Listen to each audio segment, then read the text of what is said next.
Bonjour mes amis, que Dieu vous bénisse tous en cette fin de semaine, qu'elle soit merveilleuse pour vous.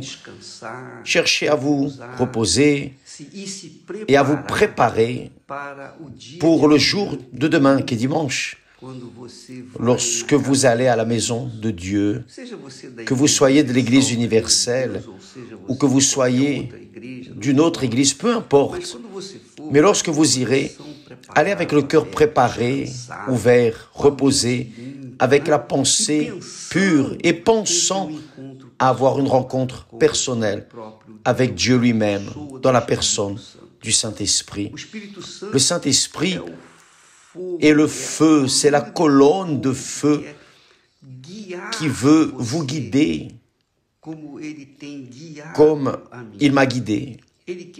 Il veut guider tous ceux qui se soumettent à la volonté du Père. Donc, une fois que vous allez préparer pour le recevoir, cela va se réaliser demain, au moins à l'Église universelle demain, toute la journée, le matin, l'après-midi, le soir, au temple de Salomon, 7h, 9h30 et aussi à 18h, nous serons toujours préparés pour que vous veniez avoir votre rencontre avec Dieu. Maintenant, j'aimerais vous parler d'une chose qui a attiré mon attention. Cela fait un moment déjà, mais maintenant plus que jamais. Hier, nous parlions au sujet du peuple d'Israël. En chemin, il est sorti d'Égypte, il allait en direction de la terre promise. C'est un type, un symbole aussi de notre foi, de notre parcours jusqu'à notre patrie céleste. Donc, au milieu du chemin, nous avons lu hier dans le psaume 78 qui parle de l'irritation de l'Éternel en relation à ce peuple qui avait été libéré de l'esclavage, qui avait été béni, vu le pouvoir de Dieu, vu avec ses yeux la manifestation glorieuse de Dieu, mais même ainsi, il restait corrompu, il continuait à réclamer, à se plaindre de ses besoins du moment. Et cela arrive encore aujourd'hui. Beaucoup de personnes ont reçu X bénédictions à l'Église, mais ont oublié cela. Et maintenant, elles veulent davantage et davantage et davantage. Et quand ne viennent pas les bénédictions, elles commencent à culpabiliser Dieu, ou culpabiliser l'Église, ou culpabiliser les autres. Mes amis, faites attention. À cause de cette situation, l'irritation de Dieu est venue contre le peuple élu.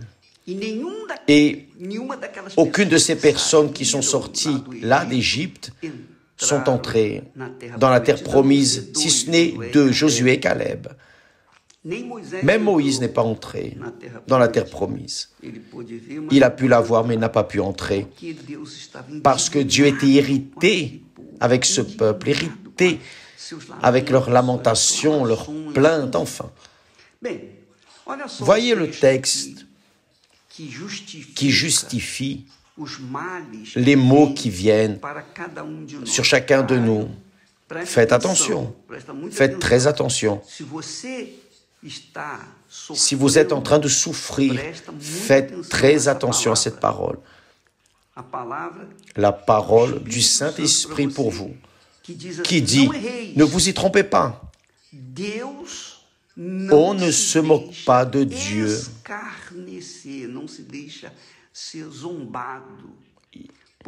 Ce qu'un homme aura semé, il le moissonnera aussi. C'est la réalité. Tout ce que nous semons, nous le moissonnons. Peu importe si vous êtes fidèle à Dieu, si vous êtes infidèle, peu importe si vous avez le Saint-Esprit ou si vous n'avez pas le Saint-Esprit. Ce que vous semez, vous le moissonnerez. Donc, le type de vie que les personnes ont est dû aux attitudes, à ce qu'elles sèment. Et quand elles sèment, elles-mêmes vont moissonner. Donc, les voleurs, les bandits, les assassins, les mauvais politiques, les mauvais gouvernants, eux, tôt ou tard, vont moissonner ce qu'ils sont en train de semer. Ils pensent que le pouvoir, l'argent, va soulager. Non, il ne va pas soulager tout. La Bible dit, ce qu'un homme aura semé, il le moissonnera aussi. S'il sème, il dit, celui qui sème pour sa chair, c'est-à-dire celui qui sème dans son ego, dans sa volonté, dans son cœur, le cœur qui penche à n'importe quel péché ou chose mauvaise, alors du cœur il va moissonner la corruption, c'est-à-dire le résultat. Mais celui qui sème pour l'Esprit, dans le Saint-Esprit, moissonnera de l'Esprit Saint la vie éternelle. Donc, ce texte ici me sert, vous sert, sert à tout le monde. Je me rappelle, j'ai déjà dit ça. Je n'ai pas honte de parler de mes expériences drastiques à cause de mes fautes, de mes failles, de mes erreurs, parce que je suis un homme et sujet aux caprices de la chair de l'homme, de l'être humain.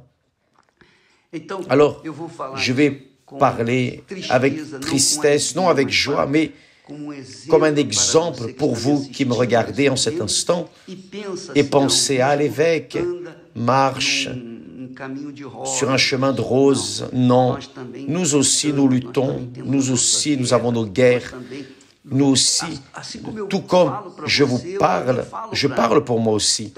Donc mon expérience, ma triste expérience, c'est lorsque vous vous rappelez de la petite pâte de crabe. Et oui, j'ai mangé des pâtes de crabe au-delà de ce que j'aurais dû. J'ai mangé au-delà de ce que j'aurais dû. Et qu'est-ce qui s'est passé? Je n'avais pas le Saint-Esprit. J'avais, j'ai et j'aurai pour toujours au nom du Seigneur Jésus. Mais le Saint-Esprit ne m'empêche pas de faire ma volonté. Et j'avais envie de beaucoup manger. J'ai beaucoup mangé. Après, j'ai eu de graves problèmes. Donc, la Bible dit, Jésus dit, si tu es glouton, et j'ai été glouton avec les petites pâtes de crabe que j'aime vraiment beaucoup, beaucoup. Et alors, j'en ai souffert les conséquences. Mais évêque, alors qu'est-ce qui s'est passé?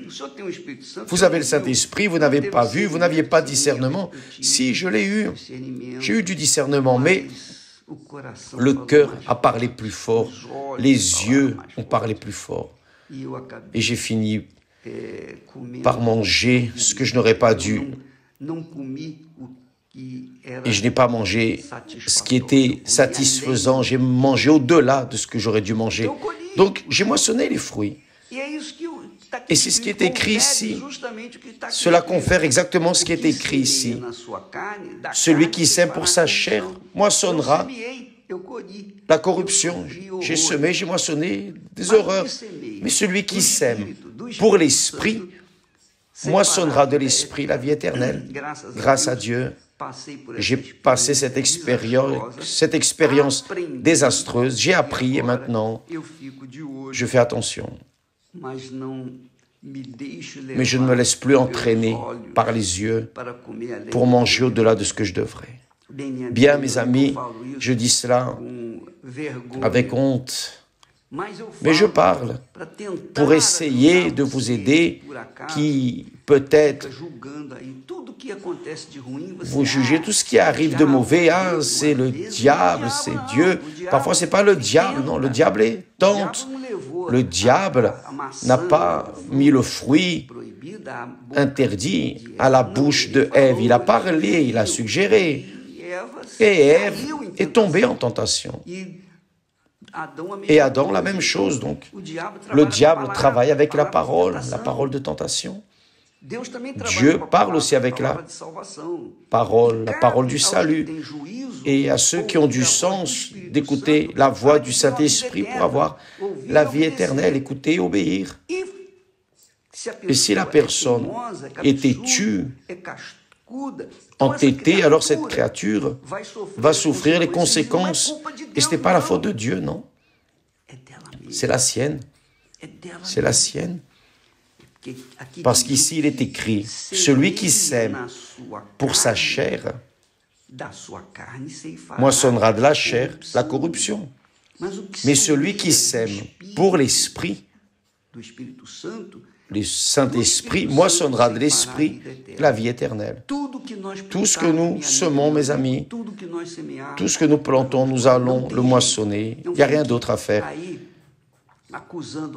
Accuser A, B ou C